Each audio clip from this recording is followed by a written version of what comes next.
Need your daily fix on mixed martial arts? We're going to kind of recap Bellator 155 from UFC 198. Who's who? Kind of a controversial decision. And who's not? I couldn't figure out why, and then it hit me. Well, don't you fret, because Golden State Media Concepts got you covered. Get your daily dose of MMA podcast. Everything from the UFC, Bellator Fighting Championship, Extreme Cage Fighting, Invicta Fighting Championship, and so much more. Join us as we talk about some of the biggest names in mixed martial arts. We've got you covered here on Golden State Media Concepts MMA Podcast.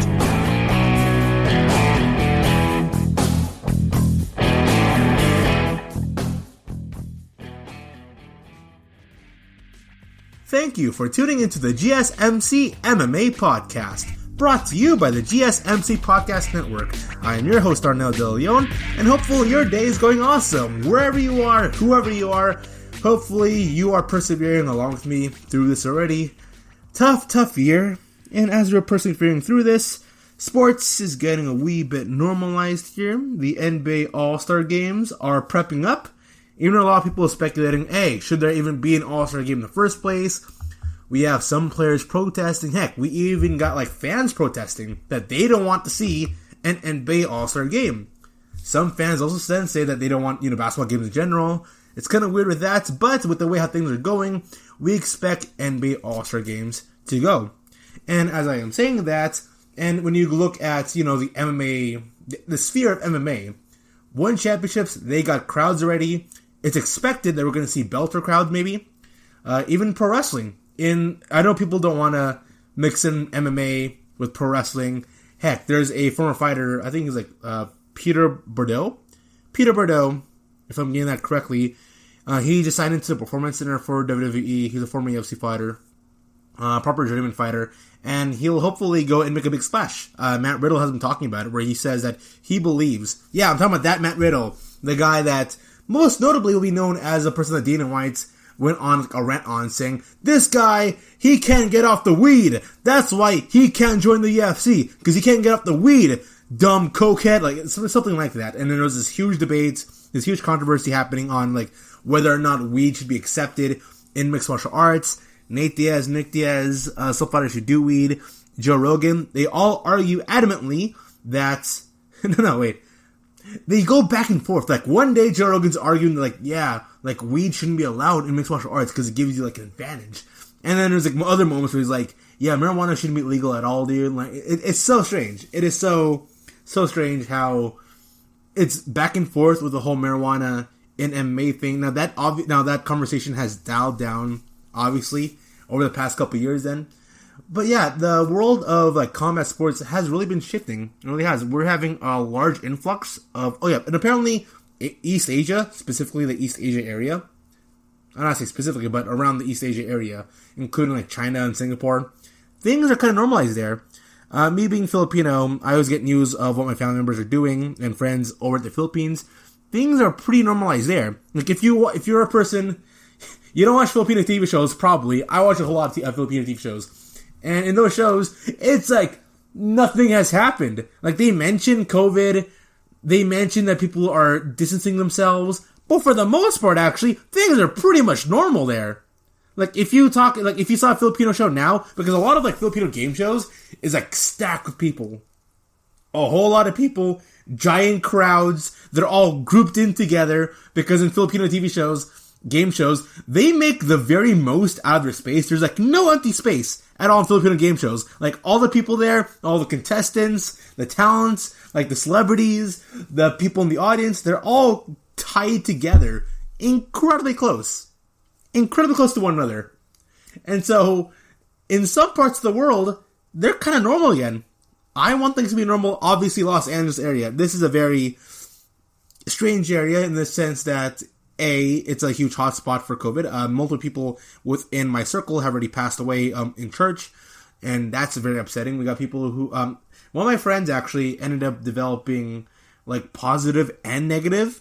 They're tested positive and also negative, and then her husband was tested negative. So what's going on there? And then she's asymptomatic. It's very confusing right now what's going on with her. But in some parts of the world, obviously, things are normal yet again. And with things going normal again, I really do expect mixed martial arts to have an actual audience in the West at some point in the middle of this year. Now, Dana was asked about it on like what he thinks. I have heard that there, like, I think like the Texas like State Athletic Commission are open to the idea of having combat sports go to the area with an audience. Florida, I'm surprised about this. Why Dana White has never tried it? Why he's not trying to go and have events happen in Florida? Because heck, AEW, All Elite Wrestling, they're having their live pro wrestling shows happen with a live audience. Like, it's an actual thing that's happening. And you know what? The Super Bowl, which happened just 2 weeks ago, by the way, they had a huge audience. Many celebrities went there. It was a sort of packed stadium. Yes, there was like fake crowd people there, and then there was like real crowd people. But that place was packed. Now knowing this, also the fact there's like some NBA teams are allowing audience members, like the Sacramento Kings. They have people watching the games.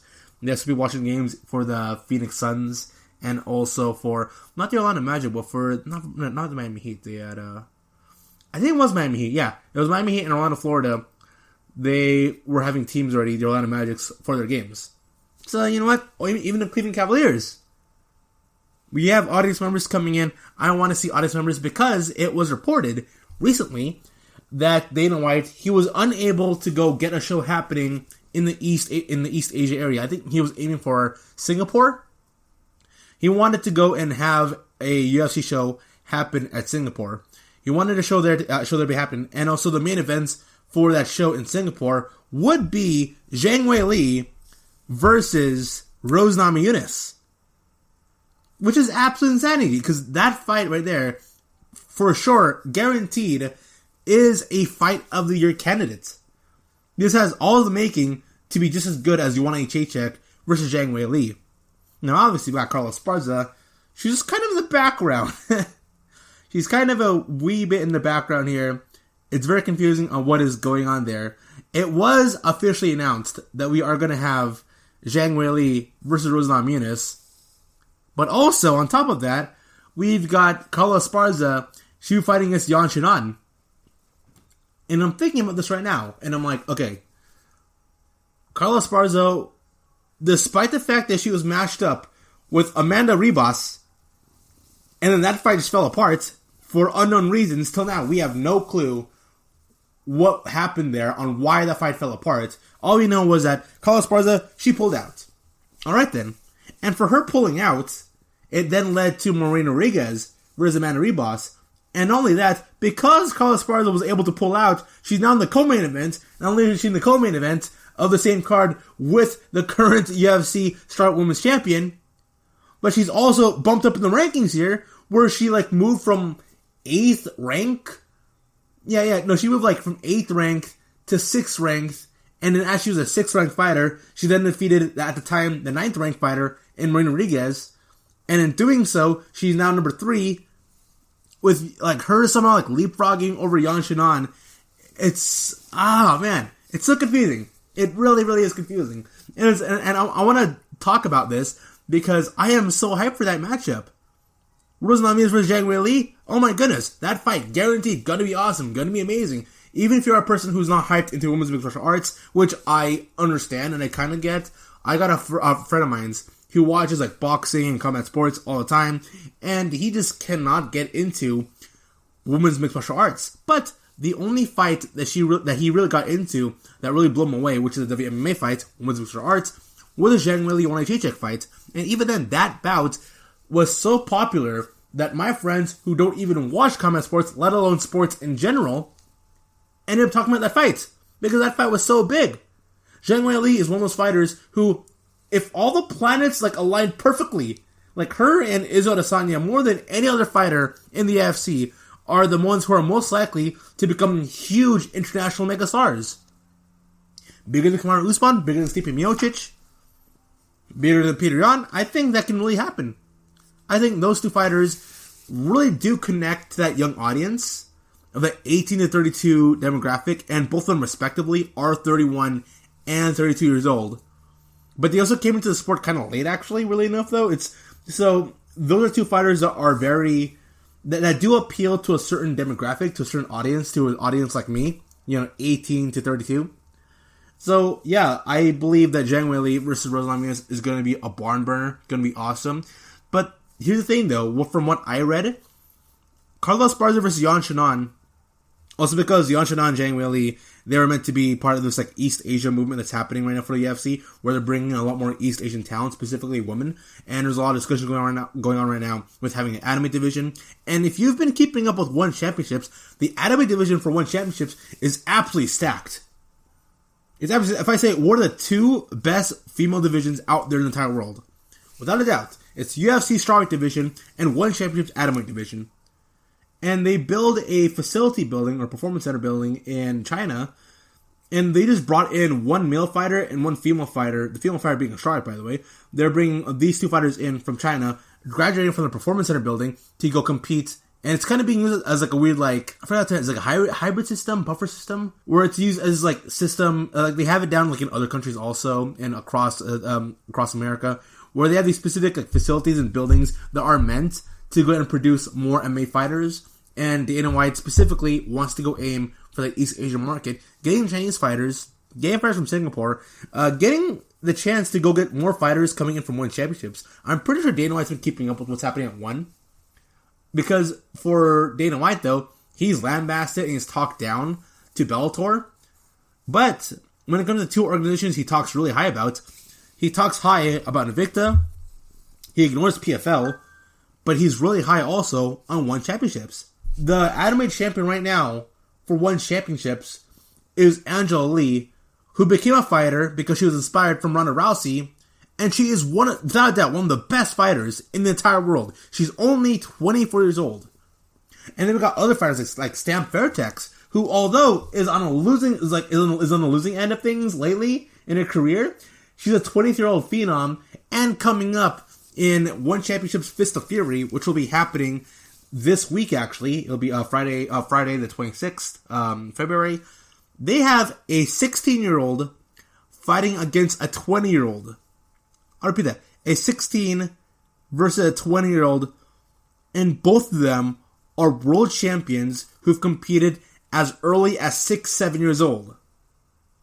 That is how darn talented and deep they have, and how much confidence they have in bringing fighters at such a young age. Also, there's nothing to know. One Championship, when it comes to their female fighters, they're very young. Oh my goodness, they're incredibly young. Early 20s, mid-20s. They have Oleinik Rosahina, who is in her late 20s, and going to that fight, Michael Chiavello was like, this is a battle between youth versus experience, age versus young. And we have Stam Fairtex 23 and Rosahina 29 years old, and I'm thinking Rosahina, she's the old guard here. She's only 29 years old. She's still relatively really young. Actually, she's in the best shape of her life, because most athletes, the best shape of their lives usually falls between the ages between 27 and 32 years old. And they got a lot of fighters at One Championships who's in their mid-20s, early 20s, below 20. And if you go look at the women's strawweight division, looking at it from 6 through 10, we have a couple veterans there. We got Claudia Cadella. We also got Michelle Watterson. They're really high on Amanda Ribas and Marina Rodriguez. But beyond that, though, we just have Tatiana Suarez and Nina Ansarov, who are two fighters that they really see as journeyman fighters right now because they've been really inactive. And if you look at the flyweight division is pretty much all veterans and journeyman fighters with a lot of lacking of young fighters who are under 30 years old who are trying to make a name for themselves. So other than Maria Agapova, all right, other than Maria Agapova and Mackenzie Dern, there's no one really in that flyweight division who you can go see oh yeah, if they develop all the right tools, they can become the future megastar of the UFC women's fight division. Not really. We're just mostly focused on, okay, which fighter here is ready to defeat Valentina Shevchenko. It's not about who the future is. It's not about finding the next big star in the fight division. It's all about figuring out, okay, who can defeat Valentina. In the bantamweight division, although better than the flyweight division, there's a lot more better prospects in the bantamweight division. It's a lot more deeper, a lot more star power, but that's not really saying much, actually. Out of the three women's divisions, strawweight, bantamweight, and flyweight, I'm not counting featherweight, because featherweight doesn't really count, because featherweight is a division that doesn't even really exist at all. It's a division that has, how many fighters? How many fighters are in the women's featherweight division? Mika Anderson, Felicia Spencer, And then sometimes we're going to have a flyweight or a bantamweight try to move up in rankings to make this division sound or come across as kind of deep when they really are not. I expect that division to go get scrapped if Amanda Nunes were to defeat Miguel Anderson. That's what I expect. But you know what? Carla Esparza, she'll be competing in the co-main event for the sole reason of Rose Namajunas possibly not being able to fight in the main event. I'm getting conflicting reports from Dana White, from Rose Namajunas' camp, saying that she may or may not be available for the fight. We're unsure what's going on over there, but hopefully that fight will indeed happen. After the short break, I'll be providing my review of UFC Fight Night, Blaydes vs. Lewis. See you soon.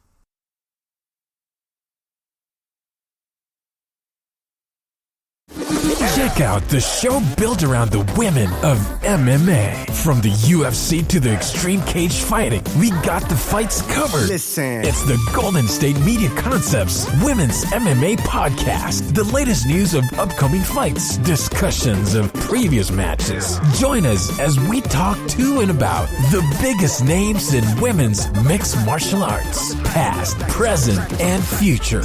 When it's the women's fight game, you know where to listen to. The Golden State Media Concepts Women's MMA Podcast. This is your ultimate stop for everything sports. The Golden State Media Concepts Sports Podcast. Should I say more? From the NFL, MLB, the NBA to MMA, it's all in here. The Golden State Media Concepts Sports Podcast. Listen now. And we are back, and so I'll be discussing here UFC Fight Nights, Blaydes vs. Lewis. This happened at the UFC Apex Facility building on a Saturday, February 20, 2021. And the main events, Curtis Blaydes vs. Derrick Lewis. Two personal fan favorites of mine here. Derrick Lewis, the guy is definitely someone who is a 1 in a million person. Very few people out there are 1 in a million. This guy is certainly a unique case. Curtis Blaydes, they did pretty much epitomize like, this guy is an MMA fighter. Like, between Curtis Blaydes and Derrick Lewis, who is the skilled? Who is more skilled? Who's got a higher ceiling? Curtis Blaydes. But who won this fight? Derrick Lewis via knockout in the second round. 1 minute and 26 seconds in. One punch knockout. Not only that, who is winning the majority of this fight? Curtis Blaydes. It is so strange. So, in terms of the betting odds for this bout here, Derrick Lewis was the plus 300 underdog. Plus 300. More so than any other fighter in the main card here. And when I heard that, I was like, Derrick Lewis, plus 300. Because I predicted Derrick Lewis being the favorite here to go win this bout. I thought Derrick Lewis was going to win this fight. And he did, in fact, win this fight. And I was thinking here, okay, what about Derrick Lewis made him such a difficult person to judge in terms of talent? Because if you look at Derrick Lewis' past fights, you'd be like, this guy, man, all he needs is like one punch to knock you out, actually. And he showed development. And Derrick Lewis, in a bunch of interviews, kept saying, hey man, I'm more than just a one-punch knockout guy. I'm now quick now. I'm fast. I can even wrestle. There was a video that's floating around where everybody was just burying Derrick Lewis, where he was saying, hey man, I'm a wrestler now. And everyone in the comments, I think it was on YouTube where I watched it. It was like a couple of thousand views. And it was people commenting like, oh, you're a wrestler now. They're quoting Nate Diaz. When Nate Diaz was trash-talking Conor McGregor because Conor McGregor shot him for a takedown when he knows that Conor McGregor can't really wrestle. And the same thing was said about Derrick Lewis, where they're saying, lol, Derrick Lewis wrestling? Yeah. Him out-wrestling Curtis Blaydes? Yeah, totally. Sure. But did they not see his fight against Alexi Olynyk, who's arguably the greatest grappler in UFC's heavyweight division ever? Alexi Olynyk. Now, Alexi Olynyk, he did end up losing in this bout, though, coincidentally. But I digress. Aleksei Olynyk, grappling specialist, ended up being mount wrestled by Derrick Lewis. And I'm looking at all these comments, and I'm just like, have none of you watched his last fight? Like, the guy has really shifted his game here. You know what? Derrick Lewis, he's going to come to this fight here, and he'll be something that a lot of people didn't expect. A smart, calculating, technical fighter. And Derrick Lewis, in like interview, says, like, I'm now a smart, technical, calculating fighter. And then the fight starts. I'm looking at Twitter. People are just dogging on like Derrick Lewis for no real reason. It was pretty much expected that Curtis Blaydes was going to win this bout here. The idea as to why people thought like Curtis Blaydes was going to win this was because of his wrestling. Not only is his wrestling, but he's got good knockout power. So he's got like an alternative win condition compared to Derrick Lewis, who only has one. And not only that, Derrick Lewis looked awful in this first round. He looked really bad.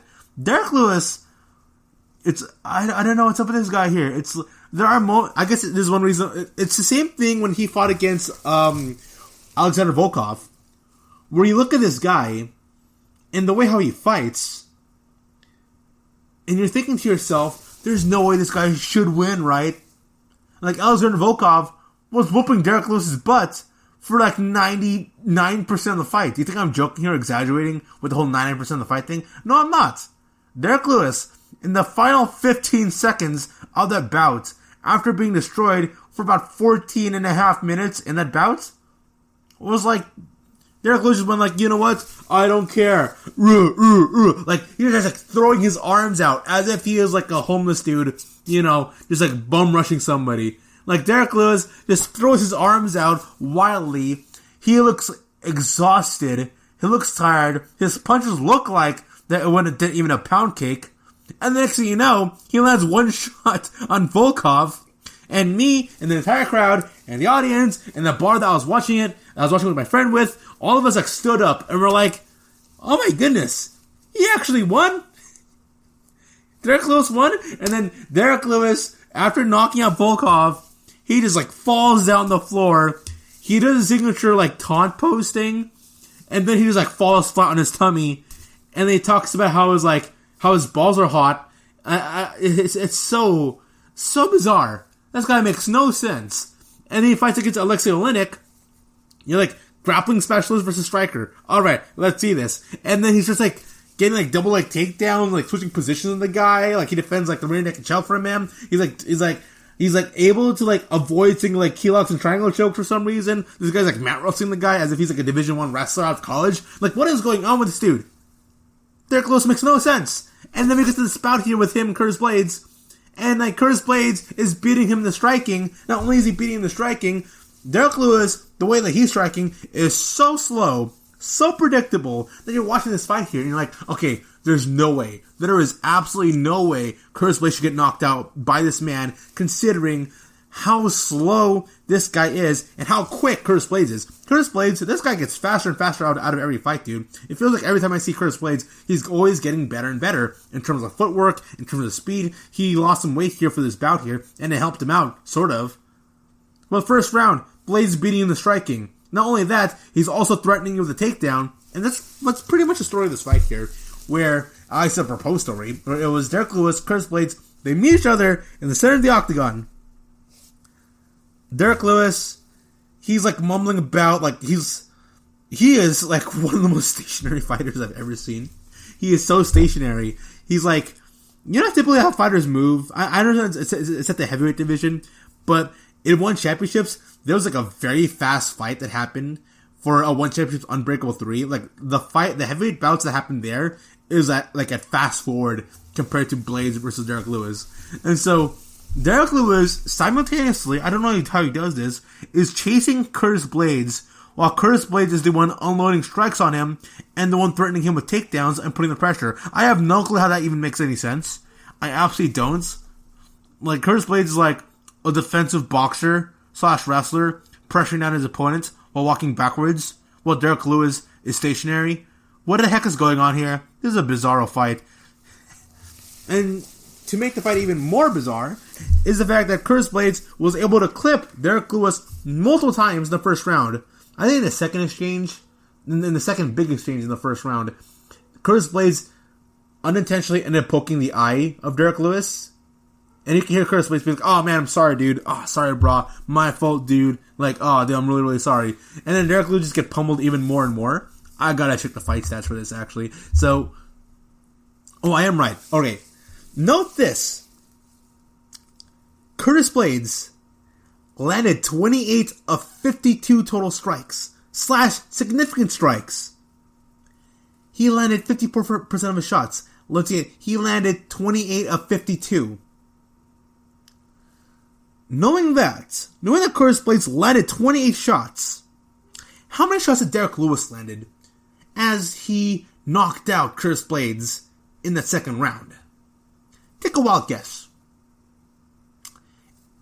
Over the course of 2 rounds of action, Derrick Lewis landed a grand total of 7 shots.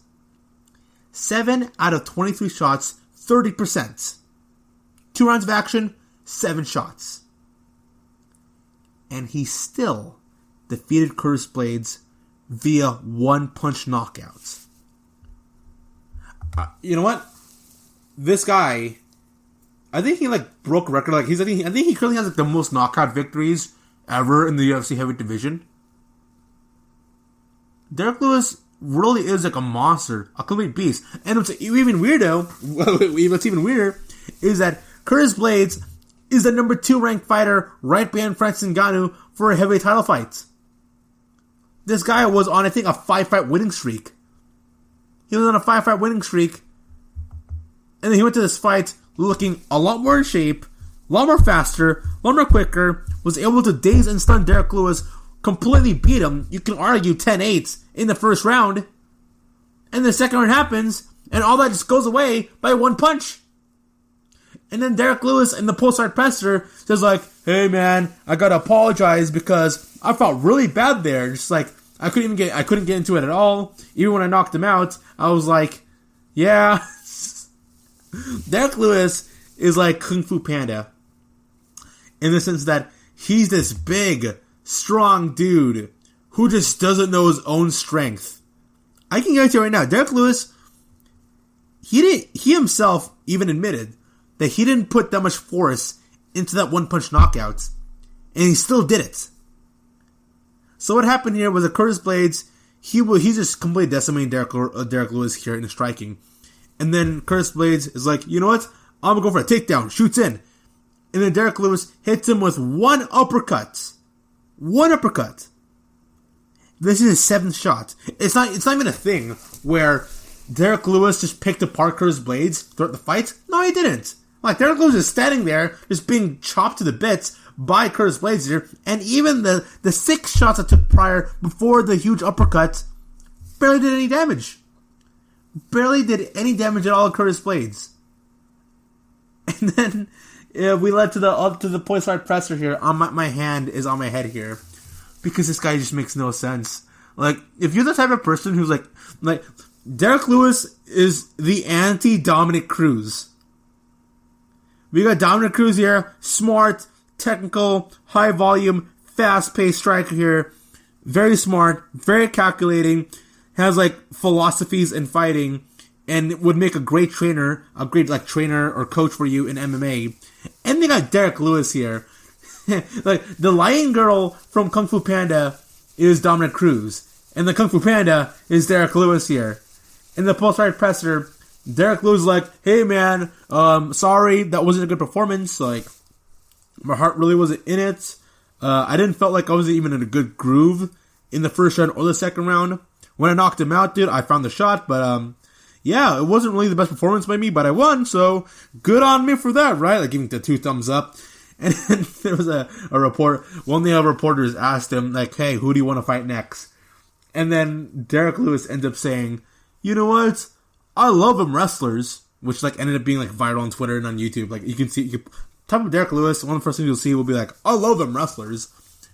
And then Derrick Lewis, he says, well, obviously, I want to fight against John Jones, but you know what? I also want to obviously fight against Stipe Miocic, so Stipe Miocic next, but I might fight John Jones, but I want Stipe Miocic. And now, I want this fight to happen. John Jones versus Derrick Lewis. Can you imagine that? And I know, I'm making fun of Derrick Lewis as if he is the Dan of Street Fighter. If you don't know Dan from Street Fighter, there's a character named Dan in this video game called Street Fighter. And Dan, he is the biggest loser ever. and he fights horribly. He makes no sense. His moveset sucks. And everyone, in theory, should beat him. But then there's like moments in time when Dan can actually just like destroy people.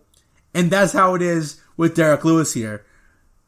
And I am so shocked. And the people who bet money on Curtis Blaydes winning are probably really upset. They're probably thinking to themselves, what the heck? That doesn't make any logical sense at all. How could this guy here, Curtis Blaydes, who has showed signs that he is a better technical boxer and a much superior wrestler, end up losing to Derrick Lewis, this very stationary, slow guy?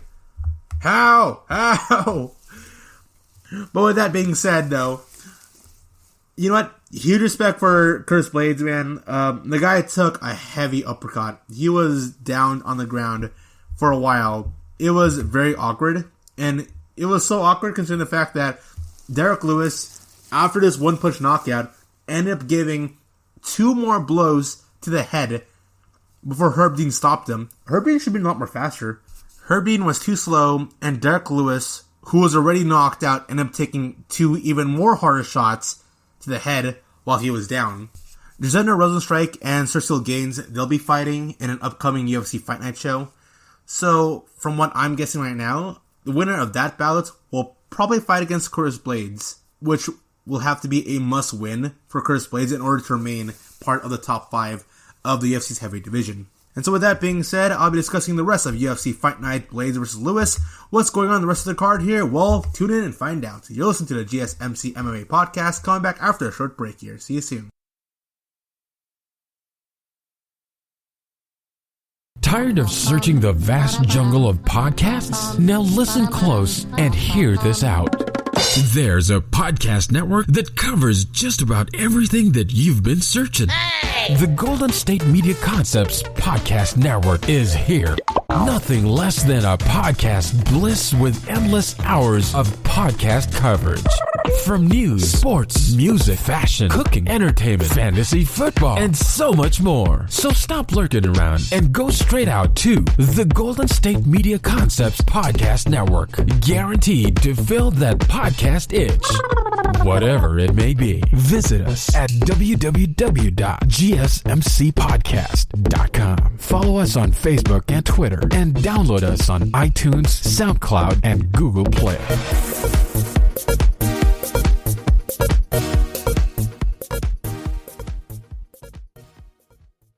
This is your ultimate stop for everything sports. The Golden State Media Concepts Sports Podcast. Should I say more? From the NFL, MLB, the NBA to MMA, it's all in here. The Golden State Media Concepts Sports Podcast. Listen now. And we are back. I'm discussing UFC Fight Night. Curtis Blaydes versus Derrick Lewis. And I talk about how Derrick Lewis pulled off an insane victory. Yet again, one-punch knockout on Curtis Blaydes. He was able to defeat his opponents in just 7 punches, which is absolutely insane. And then we get to the co-main event here. Besides, this entire card here was full of some controversy here, and a lot of like eye-opening decisions, which really took me out of the show at times. The co-main event here, we have Ketlen Vieira versus Yana Kunitskaya. And when I was watching this bout here, I had several mixed feelings into this bout over how I perceive what was happening at a per round basis. It's hard to explain here, but the first round was Ketlen Vieira wrestling. Second round was Yana Kunitskaya just out-striking her. And the third round was obviously going to go in. It's tied. So I thought Vieira won first, Kunitskaya won second. And the third round, it felt like Vieira was winning. And there's a real possibility that Vieira could have won the third round. But that turns out, if you look at the fight stats say a completely different story. I think it was Yana Kunitskaya. She landed 30 more strikes than her opponent in both the first round and the second round. 30 more. And it was in single digits to which Ketlen Vieira was landing her strikes in a per round basis. And I was looking at that, and I was like, really?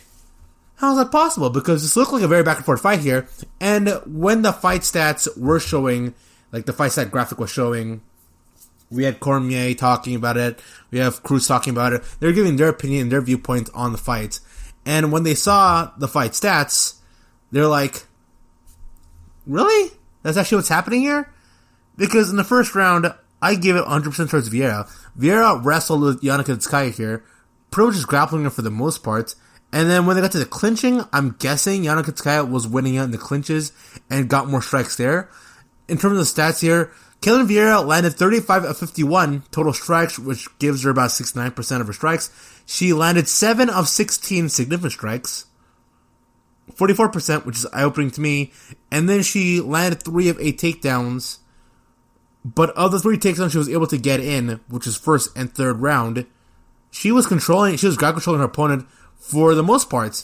And then Cormier was talking about it, where he was mentioning that all because you're keeping your opponent onto the ground and you're keeping him there and you're making your opponent struggle trying to get up. If you're not doing work, then you shouldn't get any points. And because Ketlen Vieira was inactive while on top position on her opponent, then she really shouldn't be rewarded for anything there.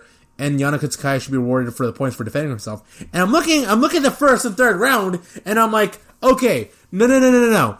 What Cormier is saying here, what the commentary team is saying in terms of like how Vieira was grappling her opponent, does not match with what actually happened. Because in the moments that Vieira was wrestling with Yana Kunitskaya, she was constantly transitioning. Move, transition. She was transitioning through spots and laying in some hard elbows, and it's one of those strange scenarios of wrestling that's constantly being debated. Should you ground and pound your opponent, or should you just completely control them on the ground? And of course, there are some fighters who are capable of doing both. And that's like Khabib. Like, Khabib can do it where he can control the weight and put all his weight on his opponent, making them struggle trying to get up, making them exert all their energy, while simultaneously hitting them with ground and pound action. It's capable of happening.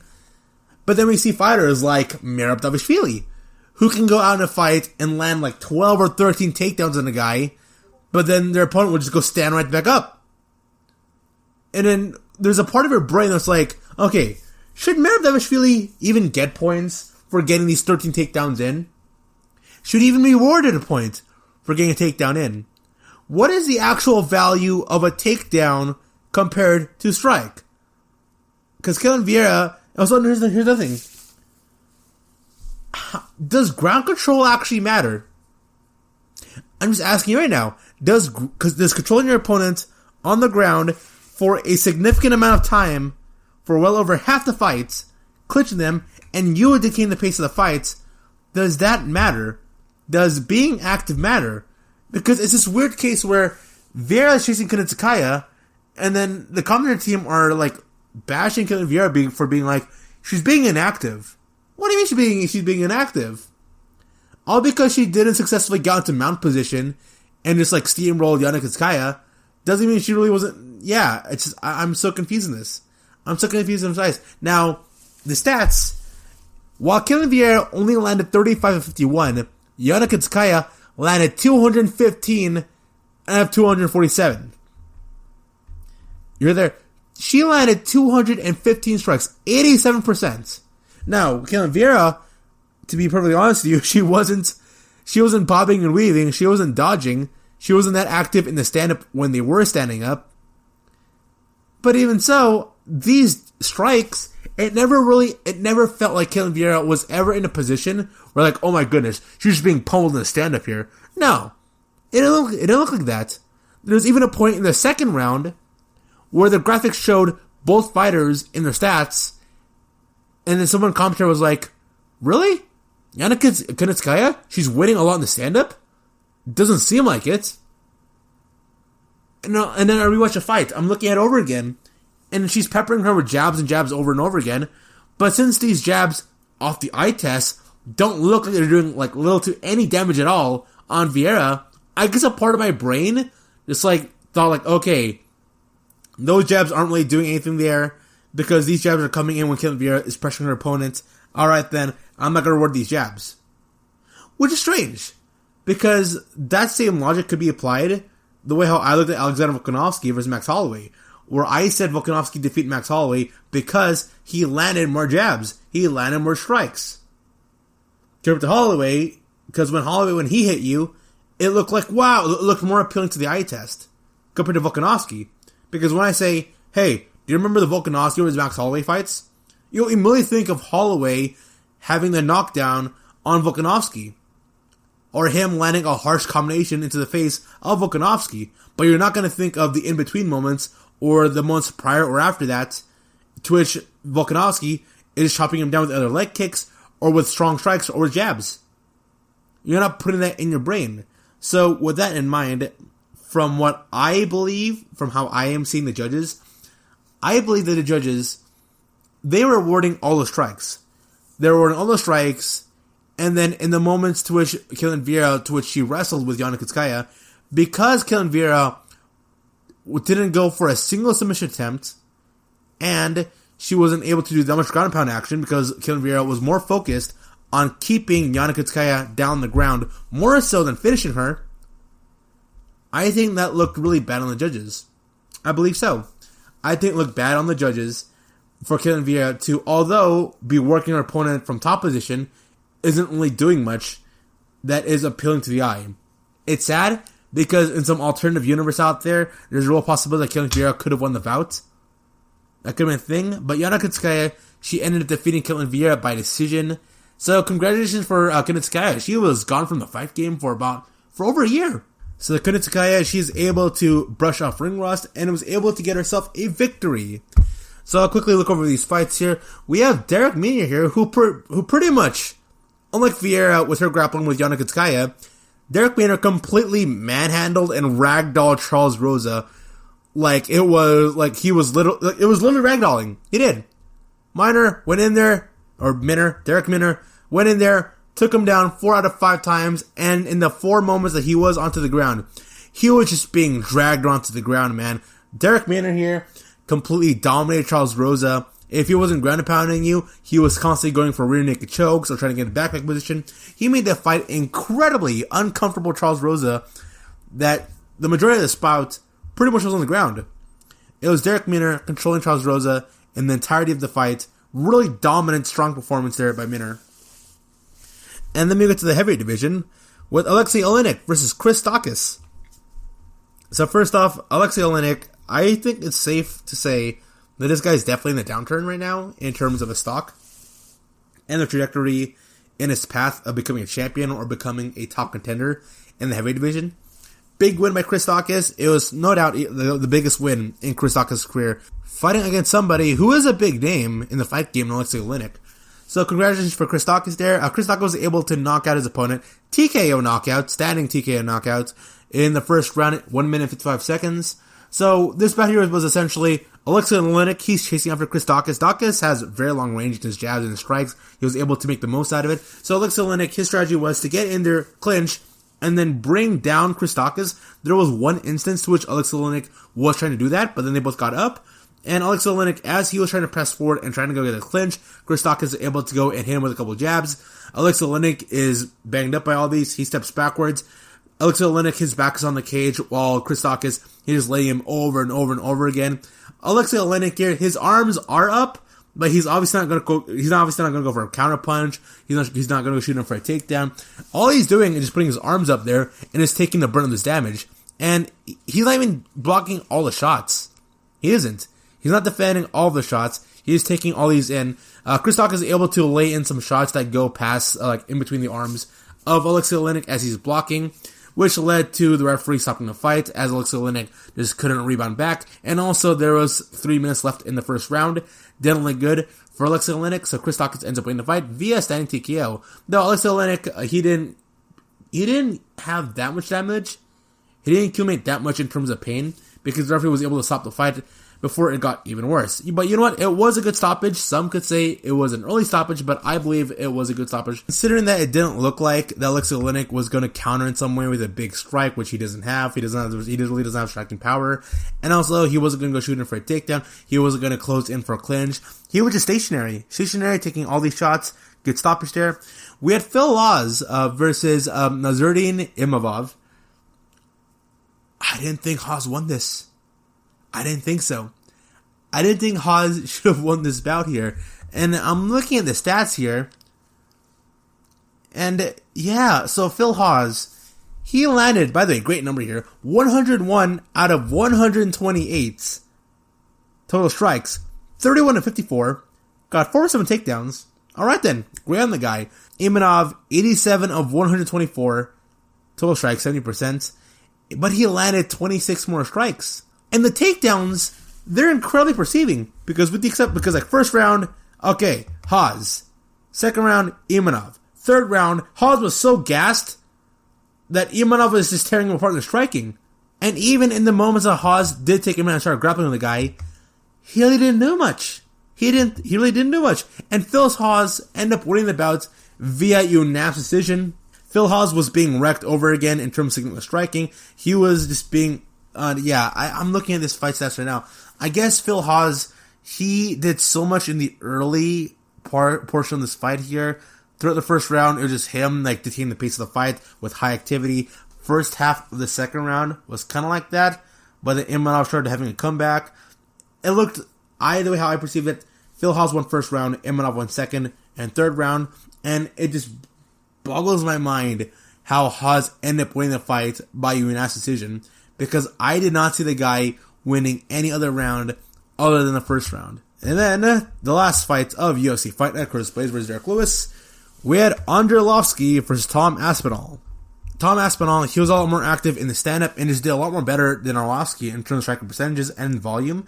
Aspinall, he landed more strikes. His striking was a lot more accurate in terms of figuring out like where the best angles were. Androlofsky, he was within the range of Aspinall, but Arolvski really just didn't do much at all.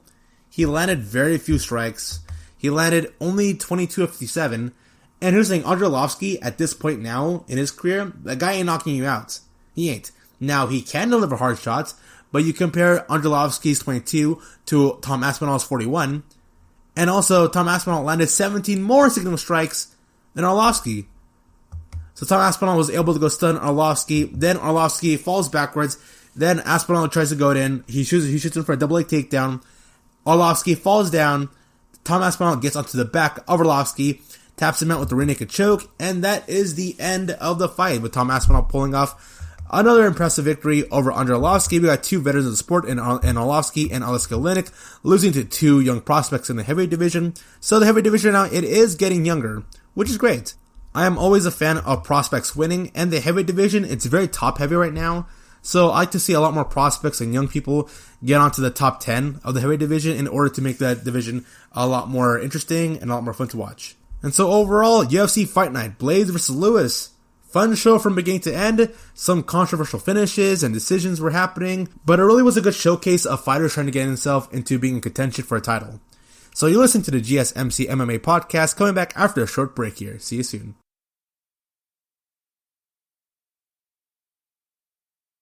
Want to know the latest in soccer? Then listen to the Golden State Media Concepts Soccer Podcast. From MLS, the World Cup, and the Premier League, we've got you covered. The latest updates, the hottest matches, and news on the league's top players. It's the Golden State Media Concepts Soccer Podcast. David Beckham scores a goal to take England all the way to the World Cup finals. Listen now. And welcome to the news brief portion of the podcast here.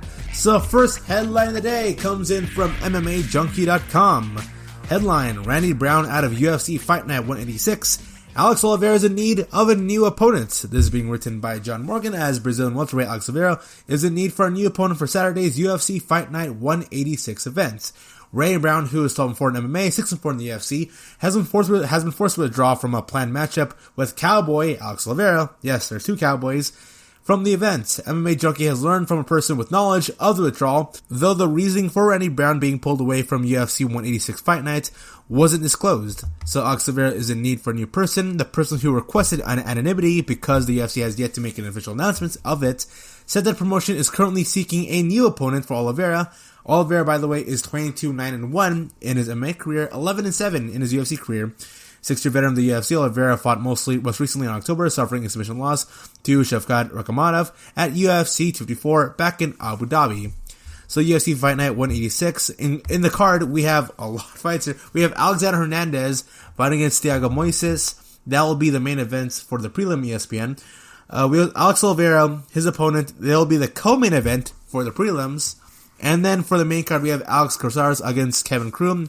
Angela Hill getting back in the octagon yet again against Ashley Yoder. Pedro Munoz versus Jimmy Rivera. Those are two bouts that can easily steal a show. Montana De Rosa versus Mara Bueno Silva. Maganov Ankalov versus Nikita Krylov. And then Josiana Rosenstrike versus Cecile Gain. The main card here is stacked with people who can move up into the top 5 of their respective divisions. So expect big things coming from the UFC Fight Night show. And then we have multiple bouts being cancelled as a UFC fighter missed weight Friday by a record amount, which was 11.5. Rafael Alves was fighting at UFC Fight Night with Derrick Lewis and Curtis Blaydes in the same card, but he missed weight by 11.5 pounds, and he proceeded to say that he ate big salmon. Yep, that's it. They ate big salmon. That was his reasoning. That was the excuse. He ended up losing 20% of his purse, which goes to his opponent. And not only that, Ketlen Vieira also lost part of her purse also to Yana Kunitskaya. So generally, for the most part here, there were a lot of fighters at the recent UFC Fight Night event that did lose weight, that weren't able to go and cut the weight they needed.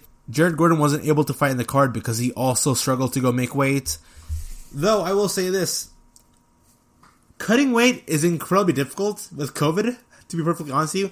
And this is coming from a person who used to cut weight all the time. Like, there'll be, like, moments, like, throughout the year where I'm like, you know what? I feel like cutting weight now. And with me recently nowadays, it's been incredibly difficult with the steam room, with the sauna, with spas being unavailable. It's so difficult. Because usually I work out at gyms. Also, with gyms being closed, I live in the LA County area. I usually work out, like, in a treadmill. I try to do 2 to 4 hours on that. And then I do swimming. And then I go to the sauna. I also go to the steam room. Me and my dad and my brother, we've gone to the steam room and we've dedicated like 2-3 hours of our day. Sometimes I'll go to the steam room twice a day, so I'll try to go for, I'm not joking, I would do an hour and a half in the morning, and then I would do 2 hours at nighttime. So I'll be in the steam room all the time, and I'm always sweating buckets, and I was able to cut a whole lot of weight. You'd be surprised how easy it is to cut 15-20 pounds within the span of a week, with the tools available with you, for you available in the gym. But with the gym being closed in the past year, it has been really difficult for people to go and lose weight. I wouldn't be surprised if a lot more people are gaining weight over the past year because of COVID-19, more so than anything else. I do believe that. You being stuck at home, not being able to interact with your friends, you not being able to work out in the gyms, it does make it a lot more difficult for you to go out there and exercise. I miss the gym. Me and my friends deeply miss the gym. Me and my friends, we would always go to the gym all the time. And we would go there like 3-4 times a week. And with the lack of gym, we're constantly talking to each other. We're like, dude, how do you do this? Like, how do you like lift weights and work out at your home? How do you make a home gym? My sister, who goes to the gym basically every single day, has like renovated her garage into being a home gym. And for her, it's been really difficult because usually she'd be at the gym for like 3 hours. And now she's at her home gym for like 40, 50 minutes nowadays. Been pretty difficult for anybody who wants to go cut weight or maintain a level of health throughout this dark period of time. And so Chris Takas, upon defeating Alexi Olynyk, goes on to say that his hands are better than 95% of UFC heavyweight division. You know, he's gaining confidence, so good on for that. With the first round finish against Aleksei Oleinik, he goes on to say in the post-fight presser that this is what careers are made of right now. The fight is on the heavyweight division right now, especially with the amount of heavyweight fighters out there. It's definitely something I'm not taking for granted. I'm definitely capitalizing on it. I finally got a number next to my name. It's something that I've been striving for. It was definitely something I could grab, and I did that. It could have been better, in my opinion, as it pertains to his fight with Aleksei Oleinik. I made a few mistakes. I'm going to be picking that apart. He's as strong as he looks. There are things I have to work on, and I'll do better at doing that. Everyone has to get past these hands. As you just saw, they can't just pass these hands. If they do get past these hands, it's a mystery how good my ground game is. I'd rather keep people in the dark. I have better hands than 95% of the division. They might say I'm one-dimensional. Come beat me. Beat me if you can. I'm not. Just shut up about it. This was the first fight of the year for me. I'll gladly take another 2, maybe 3 by the end of the year. Then in 2022, number 1 or number 2 contender spot is on the line. If not, I'm fighting for that title in 2022. I can't wait to test myself. Okay, you know what? This guy is confident. Now, he could be completely full of it. With regards to Dana White, he believes that every fighter is full of it, and I firmly am on the same side of him, that there are a lot of fighters who are definitely full of it. I get it, he's hyping himself up there, but don't cut a WWE-style pro wrestling promo. That stuff is incredibly cringy. And speaking of fighters being cringy, we got Kamaru Usman talking about everyone's favorite boy, Colby Covington. Kamaru Usman, by this coming from MMA Junkie, Colby Covington made a tremendous mistake not fighting Leon Edwards, according to Kamaru Usman. So it is being written by Mike Bonaz. Kamaru Usman thinks Colby Covington dropped the ball in a big way by not stepping in to fight Leon Edwards next month. And I talked about this a week ago, where because of Khamzat Chimaev being tested for COVID, Leon Edwards, top-ranked fighter, he is 1 or 2 fights away from getting title fights. What's going on with Leon Edwards? And it was reported out there that the UFC brass, Dana White, the matchmakers, they asked Colby Covington to step in as a last-minute replacement to go fight against Leon Edwards. And then Colby Covington then goes on to do an interview explaining why he didn't take the fight against Leon Edwards. And it's pretty much just Colby Covington saying, like, hey, I'm a big star. You know, you don't, like, I'm not going to fight you because I'm too big for that. I deserve a title fight. The truth is, Colby Covington didn't want to fight against Leon Edwards because, A, stylistically, they match up pretty well. And I don't think it's a smart idea for Colby Covington to fight against Leon Edwards, given that he's got a short time frame to prep and train for a guy who can really beat him. Who can who can handle himself on the ground and can take him on in the striking. So, yeah, it's not the most smartest move for Colby Covington to go fight somebody like Leon Edwards and risk so much. Because if Colby Covington were to lose against Leon Edwards, Colby Covington, he then has to go like fight guys who are outside the top 5 of his division. And then we could see Khamzat Chimaev versus Colby Covington. And that's one fight that Covington definitely does not want to have in his record. Alright, Khamzat Chimaev is one of the most scariest fighters out there with the rocket being propelled on his back. And I firmly do not see someone like Colby Covington willingly being like, yeah, man, I want to fight against Khamzat Chimaev. No, you don't, alright? Colby Covington, you're a great wrestler, but Khamzat Chimaev, the dude's also a stellar wrestler. He's got knockout power, and he's also one fighter that Colby Covington does not want to be squared up with. So, Covington, he is playing it smart here. He is. Now, Usman goes on to say that this was a tremendous mistake. He quotes this. He says, who turns down a paycheck? He turned down a paycheck. That's horrible. You can't do that. I mean, maybe he's not hurting for money, but you can't turn down a paycheck. Then on top of that, you turn down a chance to really remind the fans. I understand that you've got to win, but that's one win in how long? Tyron Woodley is coming off 2 fights, 3 fight skid. It's a tough one to basically say, oh, alright, you've got 1 win. You're back in. For a guy that's coming off 2, 3 fight skid, that was a tough one. So he's waiting to the fact that Tyron Woodley losing to Colby Covington really isn't even that big of a victory for Colby Covington, considering where Tyron Woodley is now. In the sense that he really... Okay, Tyron Woodley, you know, he was a great welterweight champion, but his run since losing the belt to Kamaru Usman has been really bad for Woodley. Many people, including myself, question whether or not Woodley should even compete at all for the UFC, considering where he is mentally right now, where he looks like he's always checked out. Like him and Robbie Lawler are 2 fighters that are checked out. But my rebuttal for Kamaru Usman is this. So, remember, just a couple months, we had Yohan Calderwood versus Jennifer Maia. And we can all agree to this. Yohan Calderwood shouldn't have stepped in and fought against Jennifer Maia.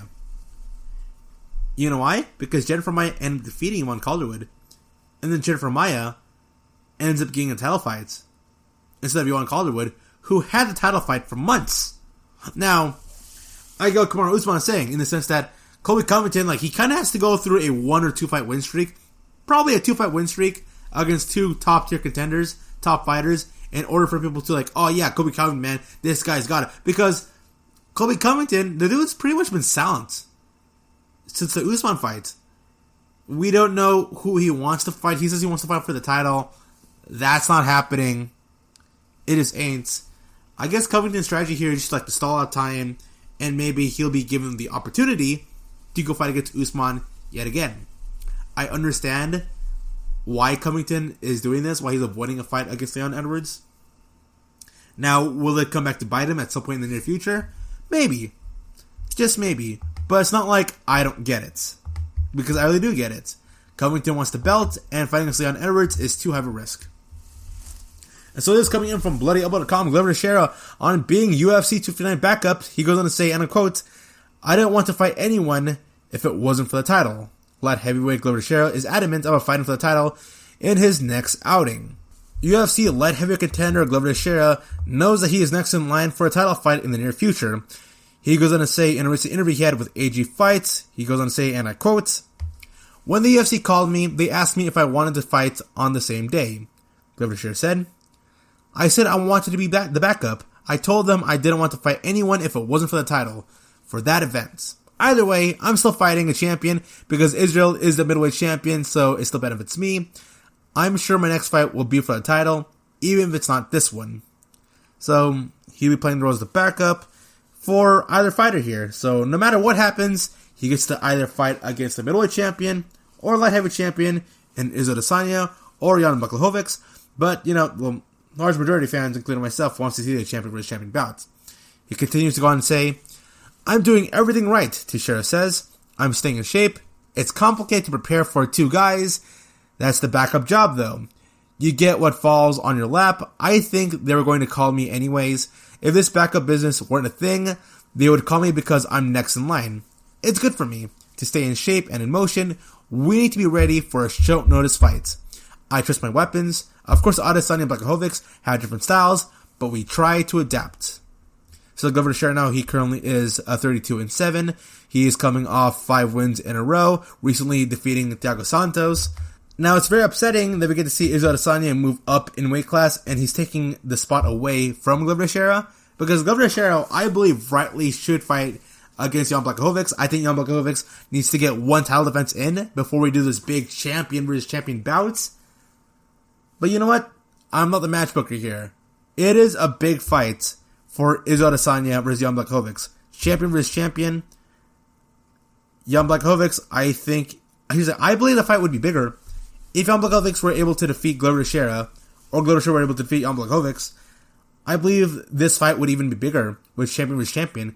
But since, Izzy Adesanya, he's very adamant on going up, moving up in rankings, moving up in weight divisions, and potentially fighting against John Jones at some point in the near future at heavyweights. That could be a real possibility. The UFC are very high on that. Izzy Adesanya wants to do that. A lot of fight fans want to see that, because Izzy Adesanya, more so than any other fighter right now in the UFC, is the one who is most likely to make the transition into being a mega big superstar for the company. So I understand why they're pushing heavy on Izzy, and I'll be excited for the fight when it does happen for Blachowicz versus Adesanya. It's very upsetting for Glover Teixeira, who is doing everything right, but then he has people leapfrogging over him for a title fight. And so with that being said, I'll bring this podcast to a close. All I gotta say is thank you. Thank you for listening to the GSMC MMA podcast, brought to you by the GSMC Podcast Network. I'd like to ask you, please remember to subscribe to the show and write a nice review. That really helps us. Also, if you can please follow us on Facebook, Twitter, and Instagram. Thank you, and have a good night. You've been listening to the Golden State Media Concepts MMA podcast, part of the Golden State Media Concepts podcast network. You can find this show and others like it at www.gsmcpodcast.com. Download our podcast on iTunes, Stitcher, SoundCloud, and Google Play. Just type in GSMC to find all the shows from the Golden State Media Concepts podcast network. From movies to music, from sports to entertainment, and even weird news. You can also follow us on Twitter and on Facebook. Thank you, and we hope you have enjoyed today's program.